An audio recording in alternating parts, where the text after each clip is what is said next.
புதுச்சேரி அரசு விழாவில் பாரம்பரிய கலை விழாக்களை நடத்திட வேண்டும் என்று ஆளுநர் மாளிகையில் நடந்த பொங்கல் திருவிழாவில் துணைநிலை ஆளுநர் தமிழிசை கூறியுள்ளார்.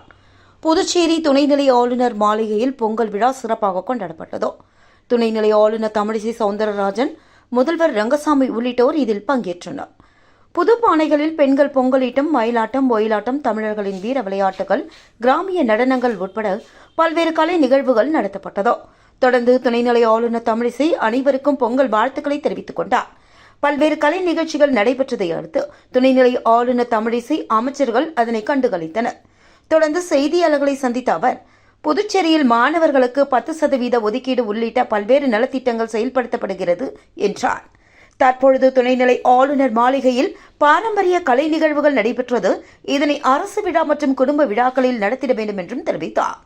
உதயநிதி ஸ்டாலின் துணை முதல்வராக பொறுப்பேற்க உள்ளதாக கூறப்படுகின்றதே என்ற கேள்விக்கு கைகூப்பி பதில் அளிக்காமல் வணக்கம் ஒன்றையே தெரிவித்தார்.